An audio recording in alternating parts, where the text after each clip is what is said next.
Mr. Conrad Sangma, thanks a lot for joining us. In fact, let me begin by asking you that what is the reason that your party this time, like last time in 2017, has decided to go solo for the Manipur election, although it was your party which had emerged as the kingmaker in that election, and perhaps without the support of NPP, the BJP-led coalition government perhaps could not have been able to complete 5 years term. Now, the fact that you're going solo and perhaps putting up also candidates in a lot of seats against your ally, the BJP, how do you see the prospects of your party? Do you feel that your party will once again emerge? Well, coalition is, we are in the coalition, and coalition is important. And we have worked with the BJP in the last 5 years in Manipur. But we have always maintained that NPP has its own identity. We have our own ideology. We have our own constitution. So therefore, we have always maintained that we will always fight elections on those ideologies that we have. And hence, the identity of the party is important. And therefore, we never go for a pre-poll alliance, be it Manipur election, even in Meghalaya election, Arunachal election, Nagaland, Mizoram, all the elections we have fought on our own. So therefore, it's not the first time that we're doing it. Number two, it is important, as I said, that we have always worked with the coalition and we are part of NDA. And that's obviously important to us, but as I said, it doesn't determine the election strategy that we have. Number three is the point about the outcome of the election. We are very confident. We have been getting a large support in these past few months. A lot of good candidates, winning candidates have joined the party because they believe in the party's ideology. And therefore, we expect that we will do far better than what we did last time. So, we are going to be putting up a large number of candidates compared to what we did last time. So, we will be looking at maybe even 40 plus, 45 plus candidates if we can. So, we are looking at quite a large number of candidates, and we hope that we will be successful in much more than what we got last time. We are hopeful to cross double digits in this election. And yes, there are many candidates who have approached us. As you're aware that in the smaller states in the Northeast, elections are very candidate-centric.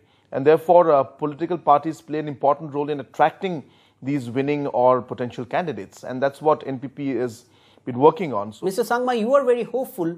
Now, what will be the agendas on which the NPP is going to campaign in the Manipur elections? Number one, we've been stressing on the repealing of the Armed Forces Special Power Act.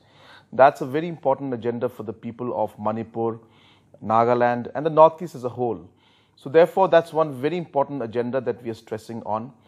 Second is the fact that we've always felt that there is a political space for a party that is more regional focused in terms of the Northeast.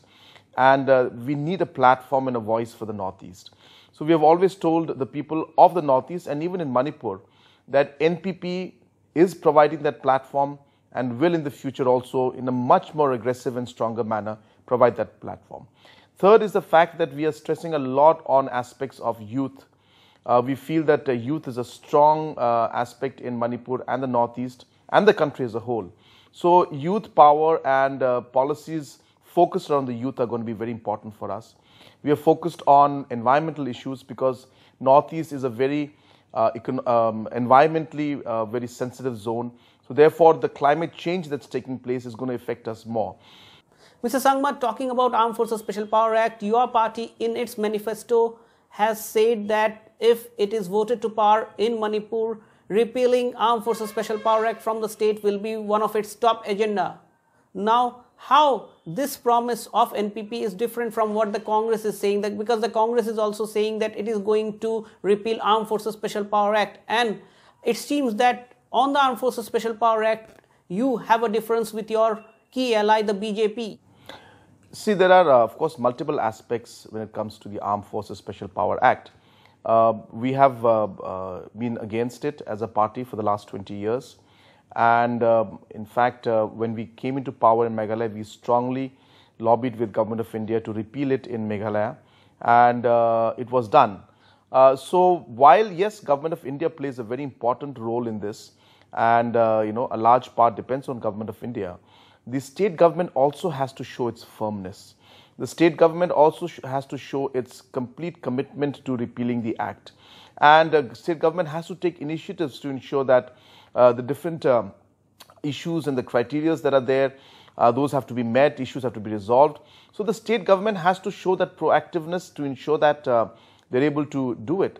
Now, Congress party saying it is it's quite sad that they're saying that, because they had the opportunity all the while they were in government in the state as in the center, and they didn't do anything to repeal it.